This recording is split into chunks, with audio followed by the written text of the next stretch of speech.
That's every time I see that, it's funny, and I realize why I resonate with that. Reminds me of my first history class. And I did say to them, we're not gonna remember dates in this class, no dates, you have to think. Is that an example of active learning? I'm not sure. Michael?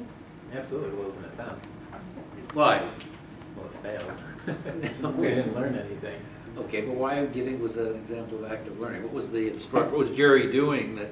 He was trying to keep the class involved and try and make them think about what was going on. Okay, that certainly was active. The rest do you think? What do you think, Nicole?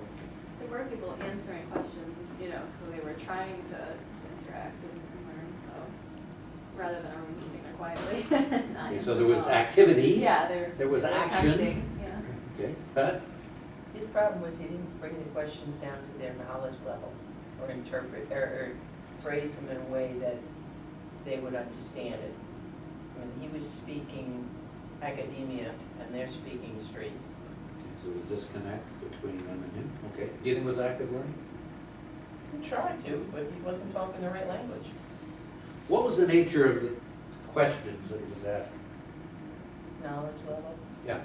Factual knowledge? Mm-hmm. Does asking for factual recall of information, does that constitute active learning? There was activity, but does it constitute active learning based on what you told me before the film active learning was? No, it doesn't. In fact, here at Brian Stratton, we have, Amber, do you want to say something? I was gonna say, but he did try to relate it to them, to that movie that they knew. Yes. Try to use yes. active learning in that regard and tie it to something. But you notice when the student said, I have film, I'll bring it in, Yeah, he dismissed that right away. yeah, Actually, he would have been better off using the film, Yeah. their level of knowledge, and then going from the particular of that movie to the general. That would have been more active learning. Let me show you how Brian and Stratton defines active learning, and there's a form in your left side of your. This is not. Uh-oh, here you go. How to get out of this?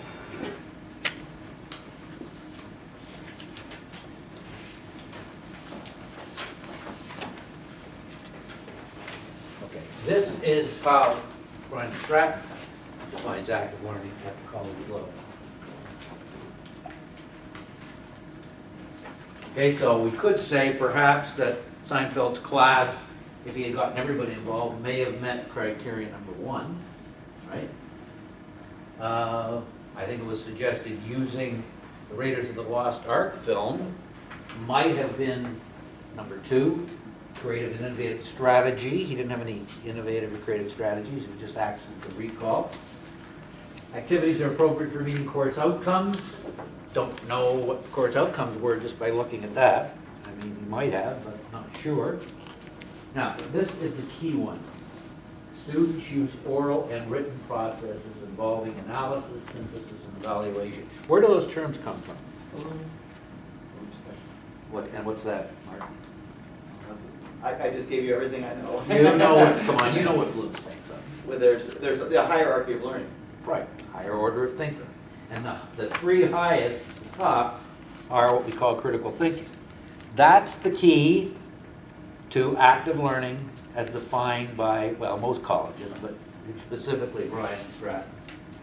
And as was mentioned by Amber, there was some reference to the life experience, even though it was kind of tenuous around Raiders of the Lost Ark, but there was an attempt. So you're right, there were some attempts, but which of these 5 did his lesson dismally fail on? Well, certainly the oral and the written processes. Yeah, I didn't have that. He might have done that if he had continued with the class. And the last one. all of them. Well, all of them to a The degree. first Which one was totally missing? The last one. Well, the last one might have been the Raiders of the Lost Ark. This was that, I think, as I said, an oblique reference. Amber? I think both the first one and the fourth one, Uh-huh. I mean, they weren't really, he was trying to get it out of them, but there wasn't any highly engaged discussion or activity. Okay. So what you also have in your package is Bloom's, a copy of Bloom's. Now, you don't have this one. You have the new Bloom's. There's a new Bloom's, which we won't talk about today, but it's in there. This is all on the left side. And you notice that his lesson was basically geared to knowledge, some understanding, with no application, because there was no activity in which they were writing or transferring that knowledge or transcribing. And it was weak on the top three. Now this is right out of Brian and Stratton materials. Learning is not a passive activity. There are three types of teaching: transmissional, transactional, and transformational. Transmissional is lecturing, direct instruction, giving information. And we all know there are times when that's appropriate in teaching. We hope that no one does that for an entire class. But transactional, where you engage the students, or transformational, where it actually changes how they think about things, where you get into metacognition, they are much more effective and meaningful. Memorization alone does not represent learning. To promote real learning that results in long-term memory, students must talk about what they learned, write about what they learned, relate what they learned to past, present, and future experiences. That's relational learning. And make new knowledge a part of who they are by analyzing, synthesizing, and evaluating the concepts. How do we apply that? Well, we saw that before in the previous slide. Use creative, innovative strategies for involving all students. Require oral and written responses. Get them to write. Language across the curriculum is still very important. Quick, short writing assignments. And drawing connections to their life experience. Mark mentioned the pyramid and research. I'll just turn the light off for a second so you can see this.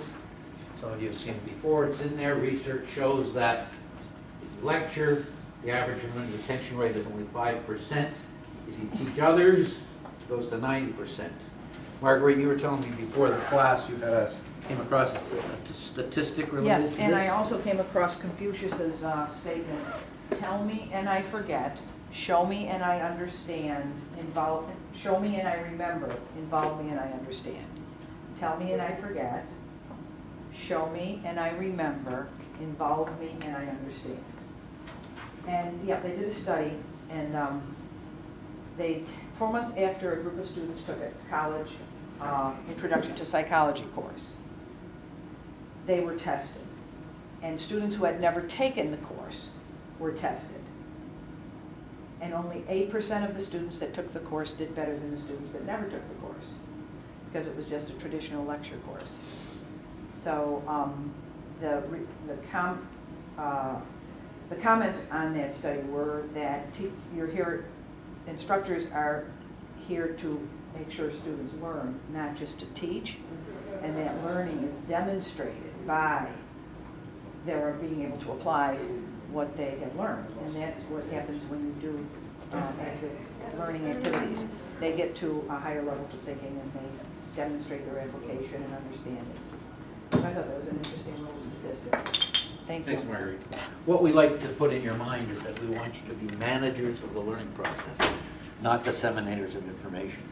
And as we go further and further on with technology and the access we have to information, and the fact that information changes all the time, their ability to access information, analyze information, synthesize information, find information, what to do with it, is important.